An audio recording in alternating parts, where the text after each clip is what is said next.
여러분, 안녕하세요. 지혜로운 백세 인생입니다. 은퇴를 앞두고 있거나 이미 은퇴한 분들이 가장 많이 고민하시는 부분이 있습니다. 바로 이제부터 얼마나 쓰면서 살아야 하나, 어느 정도는 저축이나 투자를 계속해야 하는가, 라는 질문입니다. 이 질문은 단순한 돈의 문제가 아니라 앞으로의 삶을 얼마나 안정적으로 살아갈 수 있는지를 결정짓는 중요한 기준이 됩니다. 은퇴 후에는 정기적인 월급이 사라지고 국민연금이나 퇴직연금 혹은 일정한 금융소득이 주요한 수입원이 됩니다. 이런 상황에서는 수입보다 지출을 먼저 정리하고 그에 맞춰 자산을 배분하는 것이 무엇보다 중요해집니다. 오늘은 그런 고민을 안고 계신 분들께 도움을 드리기 위해 은퇴 후 재무 목표 설정과 예산 편성 노하우에 대해 하나하나 짚어보려 합니다. 먼저 은퇴 후 재무 목표는 왜 필요할까요? 많은 분들이 은퇴 전까지 돈을 열심히 모아두면 노후는 저절로 준비된다고 생각합니다. 하지만 노후는 평균 20년에서 30년 이상 지속됩니다. 그 긴 시간 동안 어떻게 자산을 쓰고 또 어떻게 유지하느냐에 따라 삶의 질은 완전히 달라집니다. 예를 들어 65세에 은퇴해 95세까지 산다면 30년입니다. 이 30년 동안 매달 200만 원이 필요하다고 가정하면 총 7억 2천만 원이 필요합니다. 물론 연금과 기타 자산이 있겠지만 그 자산을 계획적으로 쓰지 않으면 중간에 고갈될 위험도 있습니다. 그렇다면 실제로 한 달에 어느 정도가 적정한 생활비일까요? 이 질문은 매우 현실적이면서도 개개인의 상황에 따라 다를 수 있는 부분입니다. 하지만 큰 틀에서 보면 지출 항목은 다음과 같이 구분할 수 있습니다. 첫째, 고정비입니다. 여기에는 주거비, 통신비, 보험료 등이 포함됩니다. 매달 빠져나가는 고정적인 비용이므로 줄이기가 쉽지 않지만 정리해보면 생각보다 많은 비율을 차지하는 항목이기도 합니다. 둘째, 생활비입니다. 식비, 교통비, 공공요금, 문화생활비 등이 여기에 해당합니다.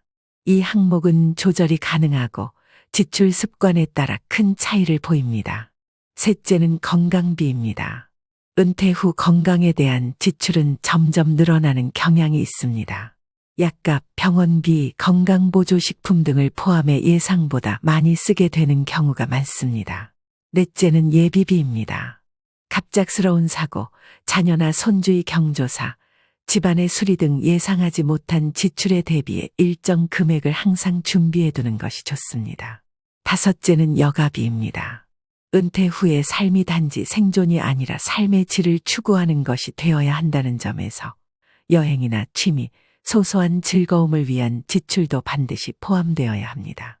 예를 들어 한 달 생활비를 200만 원으로 잡는다고 했을 때 고정비는 60만 원, 생활비 70만 원, 건강비 20만 원, 예비비 30만 원, 여가비 20만 원 정도로 나눌 수 있습니다. 물론 개인에 따라 조정은 필요합니다. 여기서 중요한 건 이러한 지출 구조를 눈에 보이도록 기록하는 것입니다. 가계부를 쓰는 습관이 바로 그런 이유에서 중요합니다. 단순한 노트에 항목별로 지출을 기록해도 좋고 요즘은 스마트폰 앱을 활용해 쉽게 관리할 수도 있습니다. 중요한 것은 계획한 지출과 실제 지출을 비교해보는 습관입니다. 예를 들어 식비를 40만 원으로 잡았는데 실제로 52만 원이 나왔다면 다음 달에는 어떤 항목을 줄일 수 있을지를 고민해보는 것이죠.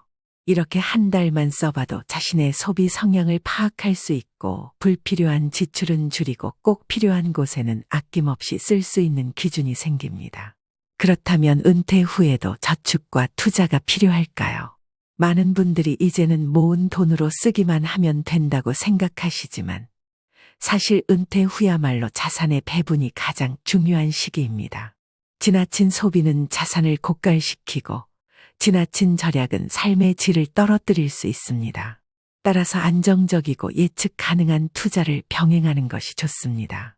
예를 들어 6개월치 생활비는 언제든 인출할 수 있는 현금으로 보관하고 그 외 자산은 정기예금, 안정적인 배당주, 공적연금 등으로 분산하여 수익을 확보하는 구조가 필요합니다. 또한 건강 악화나 장기 요양에 대비해 실손의료보험이나 간병보험에 가입하는 것도 중요합니다. 은퇴 전에는 보장보다 투자 수익률에 중점을 뒀다면 은퇴 후에는 리스크를 줄이는 구조에 집중하는 것이 바람직합니다. 그리고 반드시 고려해야 할 것이 바로 연간 재무 계획입니다. 매달의 생활비 외에도 1년에 한두 번씩 큰돈이 나가는 경우가 생깁니다. 자녀 결혼, 손주 학비, 명절이나 경조사비, 집 수리비, 여행 경비 등 다양한 항목이 있죠.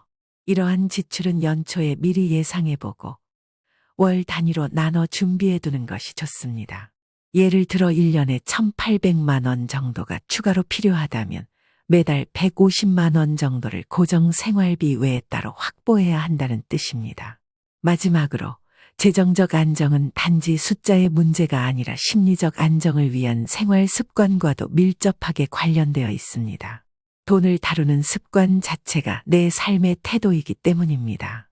예를 들어 목적별로 통장을 나누고 가족과 자주 재정 상황을 공유하며 필요할 때는 전문가의 상담을 받는 것. 이런 일상적인 습관이 쌓여 재정적인 안정감을 만들어냅니다. 그리고 무엇보다 중요한 것은 돈에 끌려다니지 않는 삶입니다. 돈은 도구이지 목적이 아닙니다. 내가 원하는 삶을 살기 위해 필요한 자원일 뿐이지 그 자체가 내 삶의 가치를 좌우해서는 안 됩니다. 노후 재정 계획의 핵심은 있는 자산을 어떻게 나답게 쓰느냐입니다. 적게 써도 만족할 수 있고 아껴도 품격 있는 삶은 충분히 가능합니다. 중요한 건 지금 내 삶의 우선순위가 무엇인가를 분명히 아는 것입니다. 오늘의 이야기가 여러분의 은퇴 후 삶에 작지만 확실한 도움이 되었기를 바랍니다. 막연한 두려움을 걷어내고 구체적인 숫자와 계획을 통해 여러분의 삶의 확신이 더해지길 진심으로 바랍니다. 내용이 마음에 드셨다면 구독과 좋아요 부탁드립니다. 여러분의 소중한 경험이나 생각도 댓글로 남겨주세요. 지금까지 지혜로운 백세인생이었습니다. 여러분의 하루하루가 품격 있고 지혜로 가득하길 바랍니다.